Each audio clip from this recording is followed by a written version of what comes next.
Hello everyone, कैसे हैं आप सब। और मैं आज आपके लिए एक यूज़फुल वीडियो लेकर आ चुकी हूँ और आप मेरे वीडियो को पूरा वॉच करना क्योंकि वीडियो बहुत ही इंटरेस्टिंग होने वाली है।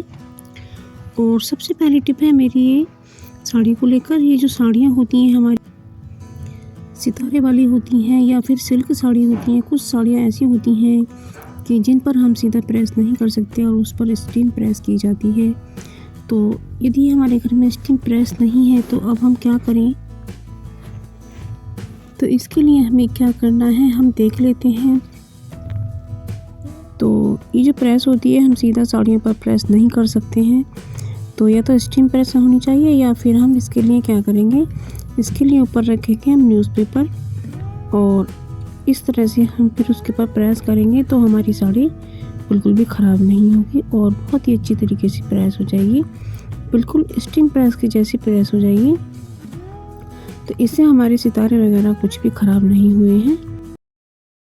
तो अब ये अगली ट्रिक आती है हमारी, ये जो हमारे डिस्पोजल डब्बे निकलते हैं जब हम कोई सब्ज़ी वगैरह मंगाते हैं तो उसमें ये डब्बे अक्सर निकल आते हैं। तो हमें फेंकना इन्हें बिल्कुल भी नहीं है और इनका यूज़ लेना है। तो हमने इसे धोकर साफ़ कर लिया है और सुखा भी लिया है। तो अब जैसे हमारे यहाँ कोई मेहमान वगैरह आते हैं तो हम उन्हें नाश्ता लगाते हैं और नाश्ता वो छोड़ देते हैं, तो इस तरह से इन डब्बों में आप अपने नाश्ते को रख सकते हैं। तो हमारे ये जो लड्डू बच गए थे हमने इसमें रख दिए हैं। तो इसलिए ये जो डब्बे होते हैं ये हमारे बहुत यूज़फुल हो सकते हैं, आप इन्हें बिल्कुल भी ना फेंकें। अब ये अगला डब्बा है हमारा, तो ये जो थोड़ा बड़ा है और ये जो आप देख सकते हैं ये माइक्रोवेव सेफ है। तो आप इन्हें बिल्कुल भी ना फेंकें, आप अपने माइक्रोवेव में इसमें खाना गर्म करने का काम कर सकते हैं और इसमें आप कुछ केक वगैरह भी बना सकते हैं। जैसे छोटा सा केक बनाना होता है वो इसमें बहुत आसानी से बन जाता है। तो आप ये डब्बे भी बिल्कुल ना फेंकें। और ये जो गोल वाले डब्बे इस तरह के निकल आते हैं तो इन्हें भी ना फेंकें और इसमें हम अपने भगवान जी के कपड़ों को सेव करके रखेंगे। ड्रेसेस होती हैं ये गोल होती हैं, तो ये जो वूलन की ड्रेसेस होती हैं तो इन्हें रखने में हमें दिक्कत आती है, तो इसलिए इन्हें इन गोल डब्बों में आसानी से रखा जा सकता है क्योंकि इसमें इसकी शेप सही बैठती है। और इस तरह से आप पहले तो ये लगा दें और उसके ऊपर इन ड्रेसेस के ऐसे गोल गोल शेप में रख सकते हैं। तो इस तरीके से हमारे जो कान्हा जी हैं ना उनकी ड्रेस भी अच्छे से रखी रहेंगी, ना तो गंदी होंगी और ना हमें ढूंढने में परेशानी होगी। यदि हम किसी पन्नी वगैरह में बांध देते हैं तो वो हमें मिलती नहीं है। ये हमारे कान्हा जी की कैप है जो हमने घर पर ही बनाई है और ये हमारी भजन की माला है, इसे भी हम इसी में रख देते हैं।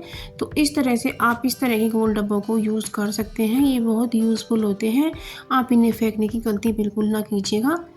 तो ये भी ट्रिक आपके बहुत ही काम की है, आप इसे ज़रूर से। गाजर को लेकर, जब हमारे घर में गाजर आती हैं ज़्यादा मात्रा में और हमें हलवा वगैरह बनाना होता है या कोई त्यौहार होता है या फिर हमें हमारा पीलर नहीं मिल रहा है, तो हमें इसके लिए क्या करना है, क्योंकि सबसे पहले तो गाजर पर ज़्यादा छिलका नहीं होता है, इसकी स्किन बहुत पतली होती है, इसमें जड़ें लगी होती हैं, केवल हमें उन जड़ों को ही थोड़ा सा निकालना होता है। तो ये जो हमारे यहाँ दवाइयों की शीशी आती हैं तो इस तरह के शीशियों पर ये ढक्कन निकल आते हैं, तो इस तरह से इन ढक्कन का हम यूज़ कर सकते हैं और हम अपनी गाजर को बड़ी ही आसानी से छील सकते हैं। तो आप देख सकते हैं इसका जो छिलका है वो भी ढक्कन में जमा होता जा रहा है। तो और हमारी गाजर छिल करके बहुत अच्छे से तैयार हो गई है। तो आप देख सकते हैं कि इसका छिलका ज़्यादा मोटा नहीं निकला है, तो हमारी गाजर भी वेस्ट नहीं गई है और हम अपना काम कर पाए हैं। तो जब आपको अपना पीलर ना मिले तो इस तरह से आप गाजर को छील सकते हैं। तो ये बहुत ही अच्छी ट्रिक है, आप इसे ज़रूर से फॉलो करिएगा और इस